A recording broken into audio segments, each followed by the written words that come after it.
Welcome to the Gynarchy Podcast. This is your host, Dr. Gynarchy Patel. Here we place women's health and feminism front and center where they belong, engaging in conversations that range from the fundamental to the fearless.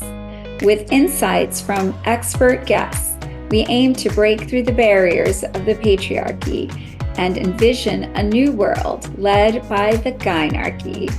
So let's get started and dive right in. Welcome to season 2 of the Gynarchy Podcast. This is your host, Dr. Gynarchy Patel. And as you can see, maybe if you're watching on YouTube, I've made some changes. I got the fancy background. I got rid of the headphones. I have wireless because I wanted to have better hair this season.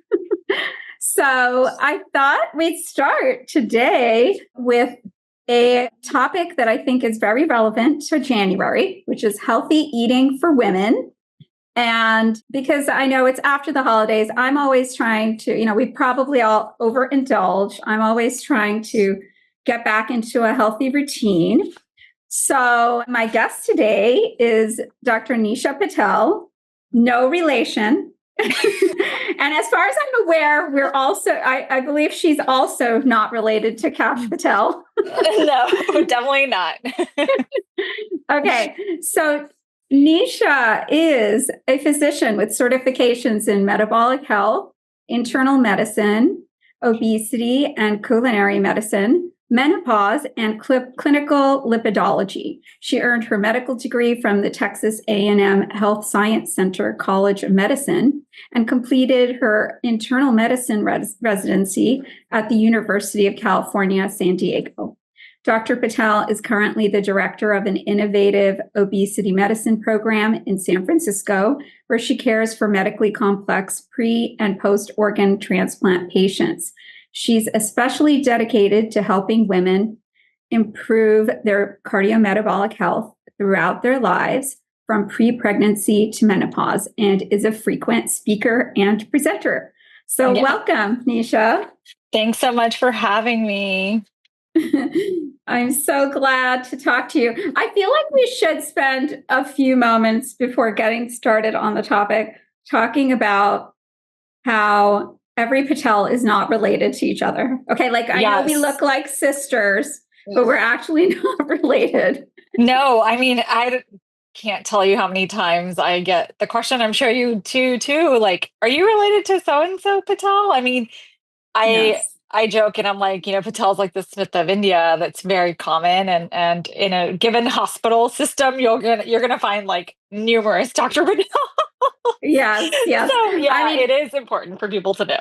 Yeah. Yes. Sometimes you can approach it like, oh, well, what do you think of that, Patel? Oh, they're fabulous. Yeah, I'm related. Mm-hmm. Oh, yeah. That's my cousin. just kidding. Well, yes, I mentioned Kash Patel because now every time he comes on my timeline, I'm like, oh God, I cringe, Oh, yes. Yeah. The Patel name. I know. I'm like, yes. Oh, I can't, get away from the Patel name. It's with me. So, yeah. I know. Most of us are pretty great. I think we come from a rich cultural heritage, hardworking people, honest, hardworking people. Yeah. My parents are immigrants. They came to this country for a better future. And I was born here. And I feel like I am, and you and many people feel like they're living the American dream, right? Like they were able to get the opportunities that their families didn't have. And it's just so important to be able to embrace our differences and our cultures, in this country. So. Yes, yeah. My parents are also immigrants and I admire them so much, so exactly. Yeah. So, okay. So tell us a little bit about, I know I gave everyone a summary, but I'd like to hear what made you choose this path, how you came to be doing what you're doing. Yeah, it was a bit unconventional. I left residency training thinking I was going to be an oncologist. And if people are not familiar with that or who an oncologist is, it's a doctor that treats cancer.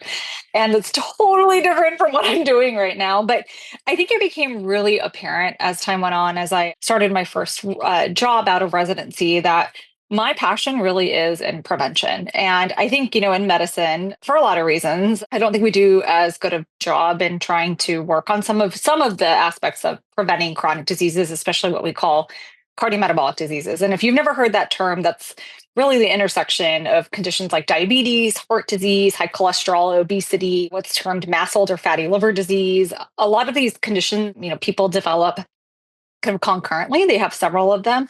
And we just don't do a good job in healthcare in this country, really trying to help patients and individuals like prevent that from happening.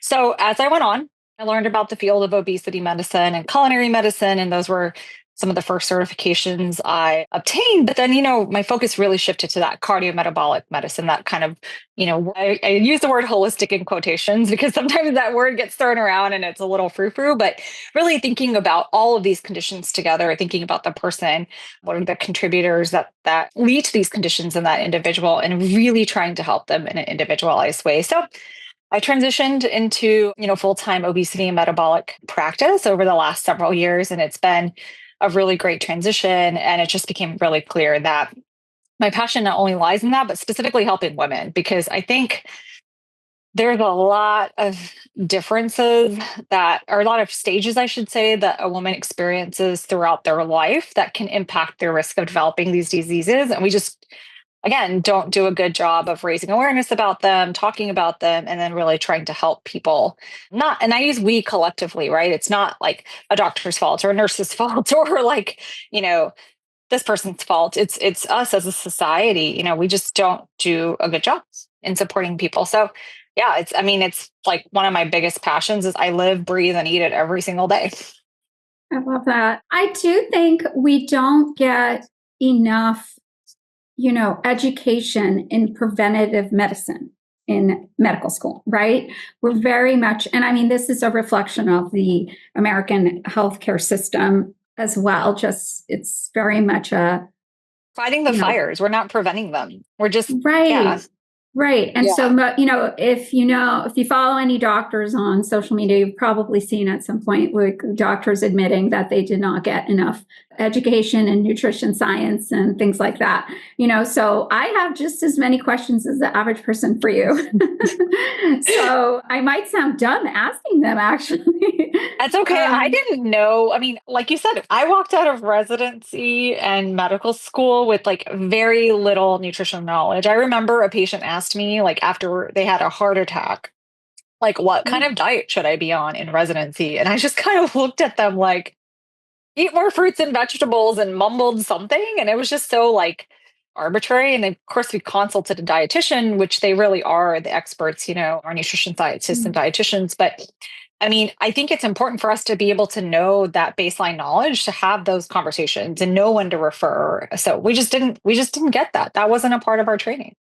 Absolutely. Yeah. And right. Even just for looking out for our own health, I had to do so much reading on my own, so yeah. And I think you should be able to speak intelligently with patients about something simple like that. It seems like such a simple question, and it's so hard to answer. Right. Yeah. So I'm really interested in this. Before I met you, I had never heard of culinary medicine. So tell us a little bit about that. That's fascinating. Yeah. So culinary medicine I often think of it as like the how to helping patients translate nutrition knowledge and information into their lives. And it's really this intersection of healthcare, nutrition science, and culinary literacy. Because I think one piece of the puzzle that's missing is the knowledge is there. There's tons of research out there on what health promoting dietary patterns are or what they could be. But how do we help people actually do that in their lives? And so we have to help them improve their culinary literacy. We have to help them get comfortable in the kitchen. That's not something that a lot of people feel comfortable with. And I always give patients my example. Like, I never cooked in medical school. In residency, if you looked at my fridge in residency, it was like caffeine. And I think once in a while there was a bag of carrots in there, but all of my meals were like consumed outside of the home. And it really wasn't until I became a practicing attending physician that I was like, started cooking. Maybe it wasn't the most healthful, but I was cooking. I was getting, some culinary literacy under my belt. And then as I progressed through all these certifications, I really realized how to make health promoting food tasty, enjoyable, and sustainable for me in the long term. And I think that is really hard. We live in a very challenging food environment. It is super easy to access fast food from restaurants. I mean, DoorDash brings it to you. Sorry, no offense to DoorDash. There's lots of other, different delivery services out there, but it's not easy to eat health promoting in our diet, in our environment. And the only way that I foresee trying to protect against that is making more of your meals at home and knowing how to do that. So, how do we help patients flavor their vegetables or cook their vegetables properly so that they're not just eating steamed boiled cabbage or broccoli? Like, I don't enjoy steamed vegetables. Like, how do we change their mindset of let's celebrate the tastiness and the nourishment of health promoting foods versus viewing these foods as something that you have to do because to be healthy. Otherwise, it feels like a punishment. Like you don't want it to feel that way. Right. And so, I mean, I love talking to my patients. I was talking to a patient about like air fried vegetables. They have an air fryer and they just like let the air fryer sit on their shelf. And they've never opened it. It's still in the box. And I'm like, are you kidding? Like, we need to open that air fryer. We need to start using it. I have never air fried vegetables. Is that good? Oh, yes. I do it all the time. Like the other day, like last night, I just air fried carrots, and then I added some seasoning and spice. And I have a little one at home, so we kind of air fry it to like really soft texture, like really cook it. But it was great. I had some with my I had some with what I was eating. So it's just like you have to help people get comfortable with making those changes and fast, right? We live in a crazy world. Like time is limited. Yes, I don't have time to make my meals, every night from scratch. I batch cook. I use different ingredients. I just have gotten like now, like planning my meals in my head are actually something that I could just do like remote, like it's like autopilot almost. Like I'm like, okay, this is what I got and I can put it together and use blueprints. I don't really use recipes, but it takes time to get comfortable to do that. And that's not something that comes easy to people. They need the proper support. And so, there's been this really renewed interest in trying to get like people from the culinary industry involved in healthcare and really, these conferences that are being put on where there's people from all these different, intersections that are there talking about like, how do we help people eat healthier? So it's beautiful. It's awesome.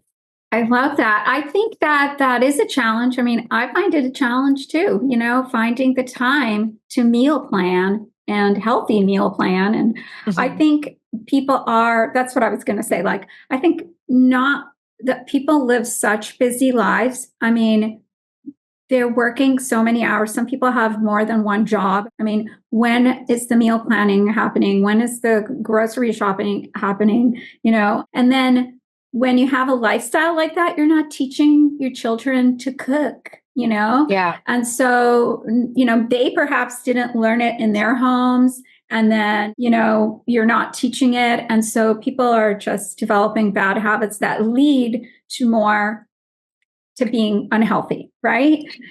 So. Yeah, I agree. I mean, I totally want to get my little one involved. I give him these vegetables and these little toddler friendly utensils and just let him have at it. I mean, hopefully it sticks. I'm kind of curious, is there like a book or website you recommend or something where, even I can learn about that, how to go about this, like planning your meal planning, because or grocery shopping and organization and I don't know, thinking ahead, I can't just do that in my head. I actually do have to think about it. Yeah, there's not a one-stop shop. I mean, there's a really great online cooking program or I'll call it cooking school. It's called Ruby or Ruxbe. I always say it wrong. Rouxbe. And they have they have great content on their website on like how to properly saute, how to, properly air fry or stir fry vegetables and all. They actually have like a plant forward, like cooking program, I should say. They have really great websites on there. But it's like as you get used to it, as you cook more, you'll realize like how to use blueprints versus like like actual recipes to create meals. So like, let's say you have some vegetables on hand, and let's say you tried a recipe and it called for chicken, but you don't have chicken, you have something else like turkey or tofu or something. I mean, you get to that point, hopefully, that you feel comfortable substituting that ingredient into a previous recipe that you tried, or a spice, Mm. for example. Um, so yeah, no one-stop shop website, but Rooksby or Ruby is a good one. There's the American College of Culinary Medicine, which offers a certification to health professionals, and they have some really great kind of patient-facing literature there. There's some really great recipes on there that are pretty easy to follow. They're made with health in mind, with collaboration of a chef and a registered dietitian, with ingredients that are easy to find. I think that's the Right. other thing, is that some people might pick recipes that are too complicated. Like if you have to go Yeah. find an ingredient at a specific specialty store, I just feel like that's not an everyday recipe for you. Yeah. Yeah. So it's so funny. I don't know about you. I'm actually just curious. Like, I grew up in a home where my mom mainly cooked Indian food. Like, she had a couple of Mhm. other things, few other things she threw in, but so I knew how to cook. I grew up knowing how to cook Indian food, but nothing else. Okay. Like, baking was an enterprise. So I kind of feel a little bit like I could use this kind of thing, Mhm. because as an adult, I learned. So I follow recipes like very closely because it doesn't come naturally to me, like American foods or things like that. Yeah, I mean, um, I think my grandma tried to teach me how to cook, and I just, by that time I was a teenager and I was just like not interested. I was like, nope, I'm gonna go and have like Taco Bell instead or something else, you know? right, right, right. I kind of Yeah, wish they had that's true. exposed me to earlier. Yeah. Yeah, no, it was just I had a lot of, I don't know, Indian, some Mhm. aunties living with us when they immigrated. And so I joke that I had like three moms at some point. So it's Yeah, like a lot. There were a a lot, lot. and There are a they lot. made me Yeah. do chores. So, which I resented at the time, but now I do appreciate it. Yeah, um, exactly. Anyway, so let's start with the basics. So, what is even a healthy diet? you Yeah. know, because That's a it's great so question. confusing and overwhelming, like the diet advice out there. Yeah. What is a So, woman to do? what is a woman to do? So, yes, it is really confusing. And I think a lot of conversations about what is a health promoting diet center on weight loss. And so, Yes. yes. So, I'll kind of tackle that one first. So, you know, we know that in order to drive appreciable weight loss, we have to eat fewer calories. And that is something that, people will argue to the moons, but unfortunately, that is one of the realities. Now, how somebody does that matters, because it is going to be easier, I should say, not easy, easier to eat fewer calories with foods that we consider whole foods. And I'm not talking about the store, but I'm talking about foods like lean proteins, fruits, vegetables, whole grains, legumes. Nuts, we definitely want to portion out because they're more calorie dense, but still can be a part of a health promoting diet. So can seeds. And it's going to be harder to create a calorie deficit with foods that are what we often call hyper palatable and ultra processed. So these are foods that are super tasty, very easy to overeat, and very pleasing to our brain. And that's a lot of what you think about out there, right? Like the fast food restaurants, the cookies, the cake, the chips. And so that's, like, I always joke and say no one's overeating an apple, but if you put Oreos in front of somebody, like the little 6-pack, it's going to be gone, right? So we really want to try to focus on creating that dietary pattern with whole foods because they're going to be more satiating. They're less calorie dense. You probably will eat a larger portion, but end up eating less calories than like a Starbucks breakfast sandwich if you're, making something that's more health promoting at home. So when it comes to weight loss, it really is, like I said, a calorie deficit, but what you eat still matters, because I always joke and say, I don't want anyone creating a calorie deficit with rice. And again, I'm not demonizing rice. Rice is a strong cultural food. And How for dare South Asians, you? I know East Asians. So I'm not demonizing rice, but it's like, we still want to meet those. So it's like you want to eat within your calorie goals. You want to make sure you're eating a wide variety of foods and still meeting your micronutrient requirements, focusing on those whole foods and, thinking about what's going to be sustainable for you in the long term. So that's the other piece of it that people don't talk about. Yes, there's these dietary patterns that people follow, whether, maybe they're on a keto diet or they're on a paleo diet or Whole30 or whatever you want to call it. And they can follow it for some amount of time and then they can't. And so then I, see that often in patients, they're like, yeah, I've tried keto like 10 times. And I'm like, what do you think is going to be different about this time?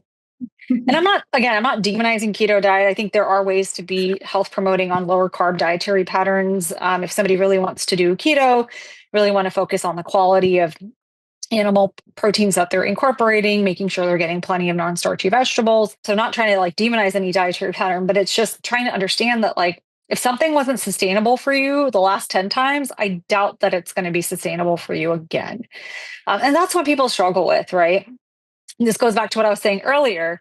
In order to eat these more health promoting dietary patterns, including a basis of lean proteins, fruits, vegetables, whole grains, legumes, like most of that has to be, I personally feel like a lot of it has to come from making it yourself at home as much as possible, because you're not going to, we know that fast food's like lower in fiber and lower in, vegetables and whole grains. And you're just not going to really be able to find that kind of food at most restaurants. At least I try. I actually try when I'm on the road. I'm like trying, I'm from Texas and like, I feel like there's a fast food restaurant or multiple on every corner. And so we're just inundated. And I've tried when I'm on the road to find healthier options, but it's harder. You have to usually pack them yourself or like plan ahead. And that's not something that people can do readily. Yeah, I tend to try to have like a go-to type of entree I order, which is usually like salmon and vegetables or something, But I have several questions. First, like, we're talking about usually diets have this aim of a weight loss goal, right? But like, how do you decide? I think in medicine, we're kind of moving away from the BMI, right? The body mass index, as maybe you can explain what that is. And, we're moving away from having these strict numbers for a goal, And so like, how does a person like figure out what their goal weight should be? Yeah, that's a really good question. So if anyone's not familiar with BMI, it's a calculation that's done based on body weight in kilograms over height, which are in meters squared. And so it gives you a number. And we know that BMI is a useful screening tool when we're talking about population obesity and pre-obesity levels. But at an individual, it doesn't really let me get granular and think about, okay, what is this person's metabolic health? How is their weight or excess body fat, which is specifically what we're referring to when we talk about, we're trying to aim for more of, I should say, when we're talking about weight loss. How is that excess body fat affecting their health? It's also important to understand like where we store body fat matters. We know that individuals that have higher levels of what's called visceral adiposity, so that's the body fat that's closest to our internal organs, intertwined within our internal organs, have a higher risk of developing metabolic diseases like diabetes and fatty liver disease and heart disease, even chronic kidney disease. And unfortunately, there's no way I can target belly fat. I wish there was, but there's not. And, we really have to drive total body weight loss in order to see improvements in that visceral adiposity. If they're storing their fat in other depots, like what we call the subcutaneous depots, like their arms, their thighs, hips, buttocks, how is that fat affecting, and especially the central abdomen too, how is that fat affecting their body mechanics? Do they have joint pain? Do they have quality of life concerns where they can't do certain things that they want to do? And so we really have to look at the entire picture.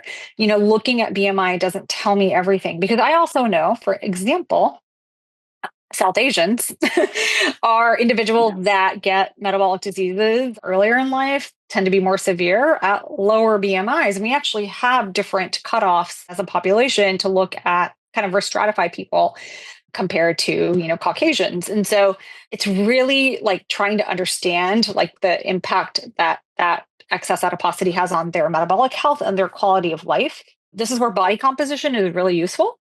So not a lot of healthcare systems have the ability, in my experience at least, I could be wrong, but have the ability to track body composition unless they have some sort of bioelectrical impedance machine or a DEXA machine. DEXA can also track body composition, and it is the gold standard, but you have to be able to actually administer that and get reimbursed for it, or help the patient get it covered potentially, because most insurance companies, from my understanding, don't cover it for body composition. They'll cover it for osteoporosis evaluation for the most part in those individuals, but it is hard to get the body composition done within a healthcare system. Lots of gyms have machines. So, I feel like healthcare systems should also have the machines, but they have the bioelectrical impedance machine, not DEXA. I haven't actually seen a gym with a DEXA, but I'm sure there's one out there.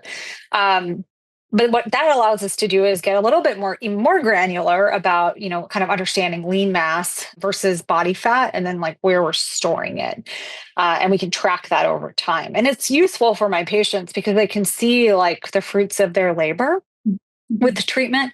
And it motivates them too. Or we can have a conversation of, hey, like we need to work on resistance training. I don't want you to lose too much lean mass, which it doesn't tell us exactly how much muscle mass it is. Muscle mass is a part of lean mass. We can't really measure that directly with the machine that I have in clinic, but we can at least use it as a surrogate.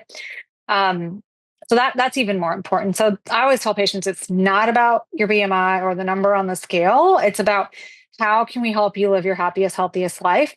And people will ask me like, how much weight should I lose? What's my weight goal? And I'm like, well, I think it's two parts. There's a couple things to consider. Where is it where your metabolic health is improving, or vastly improved, and then how are you feeling at that weight? Do you have improvements in your joint pains? Do you have improvement in your sleep apnea? And then additional weight loss is based on the individual goals. Like if somebody said, I want to get back to my exact high school weight, I'd be like, well, depending on what that was for that person, we may not get there, and we may not need to, right? To see improvements in health. We likely don't need to in most cases. So it's important to think about that. I think that's really important. Yes. Because I do think women, especially, focus on some number, and what you said, like get to your high school weight. That's so unhealthy to think like that. You were a teenager then. You shouldn't. Yes, exactly. We're total. And comparison is the thief of joy. Yeah. Yes. And I also, right. And actually, yes, 2 points. Like one, I love that focus on, focus on your cardiometabolic health. That's your goal. Like, so your labs, your fat percentage, where it's deposited, and that's something maybe to gather with your nutritionist and your doctor and right. And the second part, comparison, right? Like we don't want to compare ourselves to others. Everyone has different body types, and there's a different, you may be healthy at different weights and shapes, right? So, okay. And then you started talking about, I say that to patients sometimes. I'm like, I like what you said about, because that's what I believe too, to lose weight, to get to a lower weight, it's really just creating a calorie deficit. And you can do that with all different kinds of diets, but some are better than others, right? So I do want to talk about some of these diets that are out there, because some of them are quite unusual. You mentioned keto.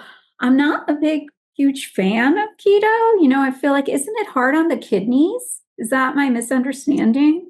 I think it's hard for most people to sustain it in the long term. There's going to be people that are the exception. My concern about keto diet is that, like I said earlier, there are ways to eat a lower carb dietary pattern that's health promoting, but the way people usually do a keto diet, it's a really heavy emphasis on animal fat and animal proteins. There are some people where it's going to drive up their LDL cholesterol and their ApoB, and it could potentially increase their risk of developing heart disease. And it almost feels like in certain cases it's like Russian roulette, right? Like, are you going to be that person? And the thing people don't understand about heart disease, it is not something that's going to crop up in like 2 weeks or 2 years, or maybe even a decade for most people. If you're younger, it's something that we're talking about, decades down the line. And like, are you willing to, potentially follow a dietary pattern without proper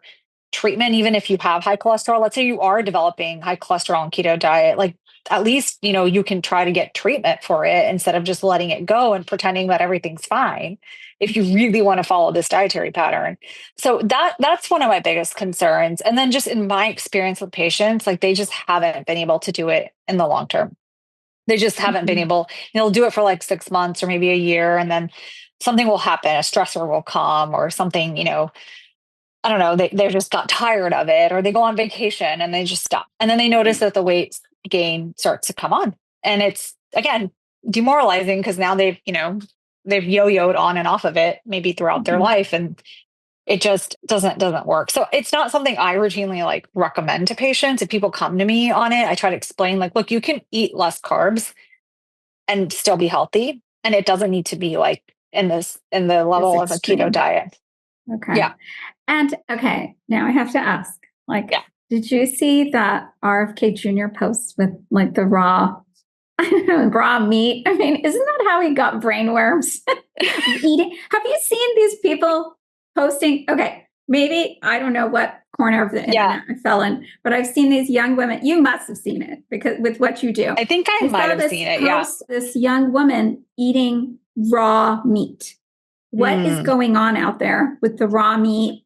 I think everyone milk, kind of falls into the natural is better fallacy. And I'm like, please, if you're going to eat meat, like, please be safe and just like properly cook it. If it's meant to be cooked, like, don't, if you want to eat meat, that's cool. Whatever. I guess their arguments are that like we're descended from cavemen, so you should eat your meat raw. So I just find that so interesting because I'm like, okay, so I posted this the other day and it was like the comments on it were very funny, but I basically was like, people that say like live like your ancestors, like I can't agree with that because like first off, we are not living like anything like our ancestors. And I know a lot of it has to do with like your food. So sure, like we should eat minimally processed whole foods. We should do all of that. Our ancestors didn't have even access to grocery stores or like DoorDash. They had none of that. They were out there, their food source was completely different. So yes, I do support eating minimally processed whole foods. However, we cannot live like our ancestors. We just cannot. Like, it's not going to happen. Like, I mean, that just makes me think, I'm like, yeah, these guys would die of starvation if they actually had to go hunt and kill an animal, except for RFK Jr. We know he can do it. Yeah. But like everyone else would be vegetarian then. I just don't think like, so I'm like, oh my gosh, like we should really focus on like, again, trying to find ways to make a health prone dietary pattern that's sustainable for a person. It's going to be personalized. Like I have patients that come to me, at different levels of their life. They're like, hey, I'm eating fast food 7 days a week. And I'm like, cool, let's get down to 3, like that's an improvement versus somebody who's like, I've cut out all fast food, but now I need help like trying to cook more meals at home. So everyone's different. Yeah. So like what are some diets that you feel are really strong that you recommend? Yeah. Or maybe you don't like to call it a diet. Yeah. I call it dietary like a lifestyle. Pattern. Okay. Yeah. It's a lifestyle change. So, I don't like to you say the word diet because I think it's got a really bad connotation. Like a lot of people have grown up in strong diet culture. And I just want to like preface what I was saying earlier about calorie deficit. Like it is easier said than done. And that's because, and we could have a whole conversation on this, Kyrthi, but it's like, we would be here all day, but there is neurohormonal dysregulation at the level of the brain that makes it harder for people to be in a calorie deficit and then lose weight and keep it off in the long term. We know that there's real biology there. Some of it is genetically influenced. In fact, I would say a lot of it is, but that's what really makes it hard, especially in this environment. But going back to what you were saying, like dietary patterns, and we're going to speak outside of weight loss. We're going to talk about cardiometabolic health. So let's take the calorie restriction piece out of it. But dietary patterns that are heavy in minimally processed plant foods are very beneficial. There's multiple levels of evidence that support that for multiple cardiometabolic health outcomes. If you look at every dietary guideline, whether it be from like the ADA or, the ACC, the AHA, like supports plant-forward dietary patterns for cardiometabolic health. And that's going to look very different for different people, right? Like maybe somebody's a pescatarian, maybe somebody is an omnivore. Like, people have different like dietary patterns that they're going to follow, and we can find ways to fit in more plant foods. Even on a keto diet, I will say you can fit in more plant foods on a keto diet. It's made harder, but you can.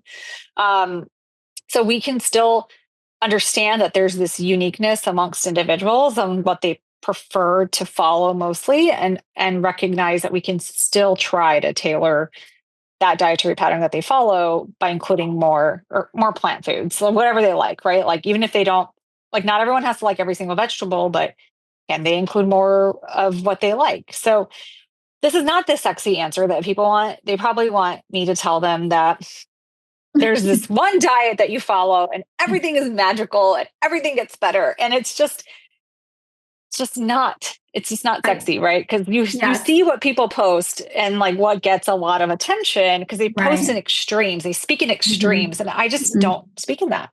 Yes. I also like to say that to patients. There's like a lot of ways to lose weight, get healthier. And it's like, what's going to work for you? It's not like a right or wrong, but there are some principles like you were talking about. And the labels, obviously people love that. It just goes viral. It does. Yeah.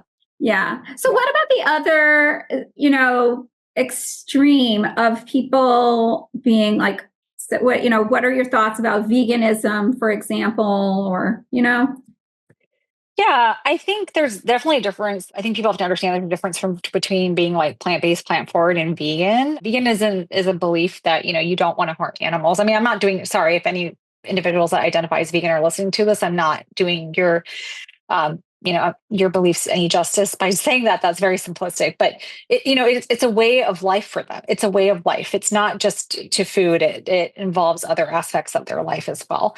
So I like to use the word plant forward or plant, like truth be told, like just full disclosure, I grew up vegetarian. So I grew up plant-based, and I eat a lot of plant foods. But I support my patients in all different dietary patterns and try to help them make them as health promoting as possible. So I think that as long as you're eating a variety, and I think, people that are plant-based, especially if they're primarily plant-based, need to focus on getting enough protein.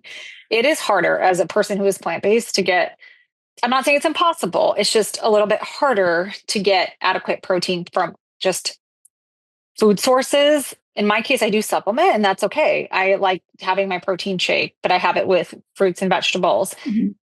It's not impossible, guys. It's just a little bit, you have to be a little bit more mindful. I don't want anyone thinking that you don't get enough protein on a vegan diet. I think that there's a plant-based diet. You absolutely can. It's something to pay more attention to. Right. Yeah. And I can kind of do have the opinion that these people who follow plant-based diets tend to live longer, so I don't have better cardiometabolic numbers, right? So what about, you brought up getting enough protein, and, I think that's just hard, and I'm speaking as a physician, I'm like, how much is enough protein? How much is enough, what is too much fat in your diet or carbs? And, it's sometimes like overwhelming, thinking about things like that. And like, I know we've also been sold products like that are low fat and low carb, or, like what are all your, like how to approach this? I know Whole Foods make it a little easier, right? Yeah, it makes it easier. Right. So sorry, your thoughts. Yeah. So it's important not to fall into the health halos of certain claims that are made, especially on foods that are packaged. They have, the low fat health halo claim or the low carb health halo claim. It's really, and it depends on what outcome we're looking at, right? For weight loss, we do want to, again, get those whole foods, still get the fruits and vegetables, lean protein, but again, total calorie intake matters at the end of the day. So even if something is low carb or low fat, if it's creating a calorie surplus, like you are at risk of gaining weight.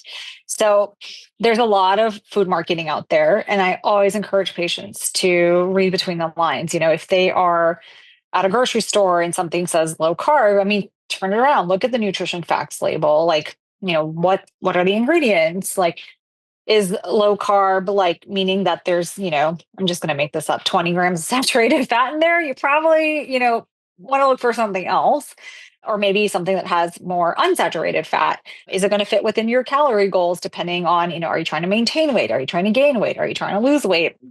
It's really important to not fall into that fallacy of like, okay, low carb equals healthy, low fat equals healthy, especially with low fat products. Like they could have a lot of added sugar and still be really calorie dense and not the best for you. And I see that a lot with like, like yogurts, for instance, they could be low fat or something, but then they have like 15 grams of added sugar. And you could try to find a Greek yogurt that's going to be higher in protein, less added sugar, or an Icelandic yogurt, higher in protein, maybe less added sugar. That's going to be more health promoting compared to something that's low fat yogurt.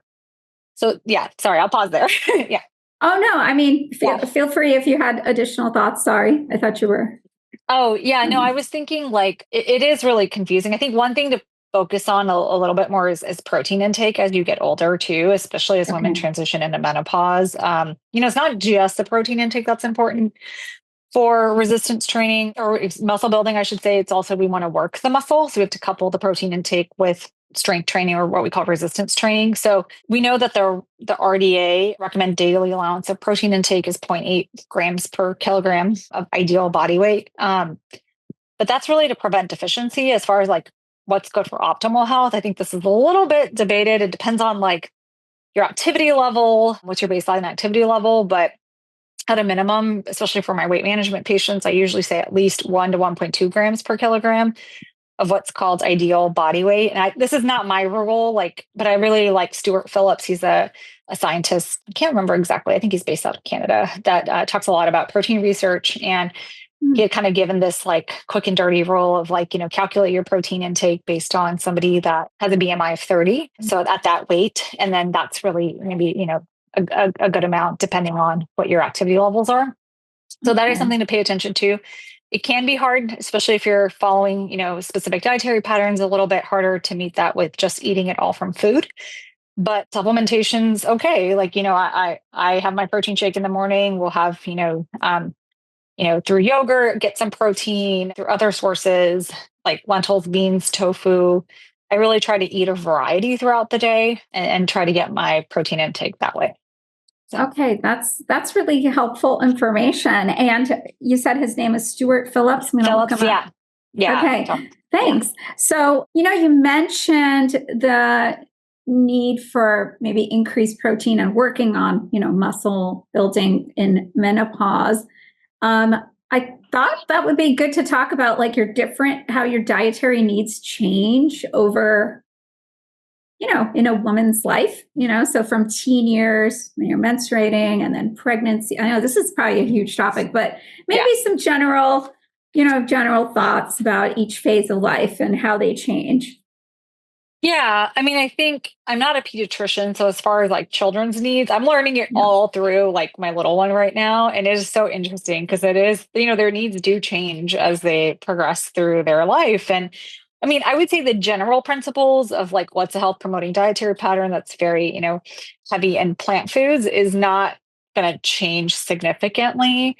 I mean, I think that eating more of those foods can be protective in addition to other lifestyle factors across the lifespan for cardiometabolic diseases. I mean, when we're talking about, like I just had posted something about, I'll back up and say pre-pregnancy. The one thing that I do really emphasize is when I have individuals that come to me in clinic that are, already have cardiometabolic diseases or risk factors, and they're thinking about getting pregnant, we are super aggressive about managing their risk factors ahead of time in hopes of improving their pregnancy outcomes for both them and their child. And so we, again, emphasize adequate lean protein, getting those fruits and vegetables and legumes and all of that on their plate so that if they have troubles with weight management, hopefully that helps a little bit. Also improving their cardiometabolic risk factors. There's also a myth in pregnancy that you should eat for two. We know that calorie requirements actually don't increase until this third trimester. And you know this because you're an OB-GYN. And so I often try to dispel that myth. And so, we want to really focus on healthy weight gain. If somebody has trouble with their weight before, if they've had obesity before. And then also, trying to, if they do develop something like gestational diabetes, again, still wanting to emphasize those foods. Although somebody who had gestational diabetes through pregnancy, I will say it was a wild ride trying to eat healthy when you're not feeling well. So we have to take that into account. This is what I'm saying. Like, we have to think about these things as, through women's life stages. And then, after postpartum on into menopause, I think, we do want to really focus on building muscle as early as possible, but maybe that's not possible for some people until later. And so we really want to try to get that adequate lean protein in addition to the foods that I said. So this is the boring answer of saying that things, in my opinion, really don't change significantly. We do know that our basal metabolic rate, or the number of calories we burn if we were just sitting under or laying in a dark room and doing nothing for the rest of our lives, does decrease as we get older. We really kind of see the more pronounced decreases like after the age of 60 or 60 and beyond. But it happens. And so I often hear this from women, especially, they're like, I'm eating the exact same, but for some reason I'm gaining weight. So we don't want to forget about the other end of the equation. Yeah, yes, energy expenditure. Yeah, right. Their energy expenditure went down. Maybe because they're losing muscle, maybe because they're less active, maybe because they're having perimenopausal symptoms that are making it hard to move around or do exercise. So maybe their sleep's disrupted and they're eating more than they intend to because of it. So there's a lot of reasons. You can't blame just muscle loss, or it's a constellation of things going on with aging. Yeah, exactly. I mean, we know that women, as they transition into menopause, develop higher levels, or they have a redistribution, I should say, of subcutaneous fat depots into their abdomen. So their visceral fat can increase. Part of the reason why you see that, rise in metabolic disease risk as people transition into menopause. So we're running out of time, but I have so much to say. Yes, I know. It's such a, I'm going to have you back. Okay. for some more of it going forward. But I do want to talk about obviously this is an overwhelming, huge topic, and it needs to be personalized to the individual. So, of course, I encourage everyone to find a wonderful doctor like Nisha Patel, but also, working with a nutritionist, right? To talk about some of these topics more in depth, right? Yes, absolutely. And I want to first off and say that nutritionist is like a very broad term that's like not regulated, and anyone can wake up and call themselves a nutritionist, which is like very important for people to understand. So, when we talk about healthcare professionals, that we're really talking about registered dietitian, who sometimes will call themselves nutritionist or registered dietitian nutritionist, or they'll go by nutritionist, but it's really important to look at their credentials. Again, I'm not saying everyone that has credentials is not capable of spreading false information. We already know that happens but we're less likely to when we, have gone through the training and the education, hopefully. So I often work with registered dietitians. They're a part of the team. Like, we don't, it's not like one or the other. Like, you do need that one-on-one counseling. And that's something that your doctor is just not going to be able to do. Or maybe they're not even trained to do it. Maybe they don't feel comfortable doing it, and nor should they, because they, I think that's important, like I said earlier, to have conversations or get the conversation started, but then refer, right? That's not a good use of that individual's time when there's actually people that are trained very well to be able to have those conversations. So, they're a part of the team. And I think it's great if you have access to one. A lot of health insurance companies are really starting to cover more and more visits with registered dietitians. Some of them are contracted with some of these third-party companies out there that are like telehealth platforms that hire or have registered dietitians for a wide variety of reasons. I mean, I saw one during my pregnancy journey who was very nice and helpful. And so I think it's important to recognize everybody's roles and how they complement each other. But yes, be careful.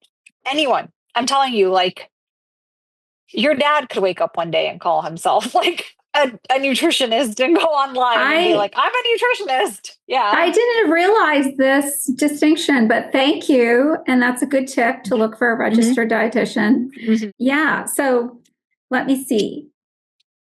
Lost my train of thought. So do you have any closing thoughts for us? Like, about, well, before you go, any other things you want to talk about that maybe I didn't mention? I would say that if you're a woman listening and you're starting to develop risk factors for metabolic diseases, maybe you have a little, I always hate when people say this, but a little bit of high blood pressure or a little bit of prediabetes. Let's say you're in your 20s and 30s. Do not ignore it. Do not ignore it and do not downplay it. You have a lot of life ahead of you potentially, and this could catch up to you depending on what stage, like maybe the prediabetes becomes gestational diabetes and pregnancy, and then you develop type 2 diabetes later, because we know women that have gestational diabetes are at significantly higher risk of developing type 2 diabetes. Like, don't ignore it. You can do things both using lifestyle and medical management if needed to help you improve your health. And like, don't let anyone ever tell you that it's either or and that you got to pick one. You could do both.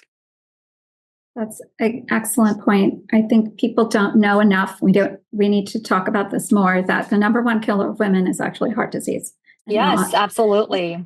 Some other things that they fear, So, okay, please tell us do you have any other projects, or do you take any consults online or no? I don't right now. I practice within a major health system. I have people that find me and somehow, maneuver their ways in or get into clinic, and so it has to be through that. I don't have any private practice on the side. Okay. So where can my audience follow you to get more tips? Yeah, so I post a lot of different content on Instagram and on X at Dr. Plantel. So I'm Dr. Patel, but it's a little play on my name, Plantel. Cute. So, yeah. Cute. Okay. So wonderful. So, I always end with a closing thought. So this is my thought today. In the patriarchy, women often develop an unhealthy relationship with food because we often are given unsolicited negative opinions about our bodies, that we're too fat or too skinny or something is just not right. But in the Gynarchy, we know that this is just yet another control tactic. We start here from a place of love for ourselves, and we aim to be healthy and strong, to live long and healthy and happy lives. So down with the patriarchy, up with the Gynarchy. Thank you so much. Love it. All righty. Nice. Thanks for having me on. Thank you so much for your time. Did you enjoy this episode of the Gynarchy Podcast? Know someone else who might enjoy this conversation? Make sure to subscribe and share the show with your friends and family. Find us on Apple, Spotify, YouTube, and just about anywhere you find podcasts. On social media, we can be found on Blue Sky, Instagram, and TikTok at The Gynarchy. Thank you so much for listening.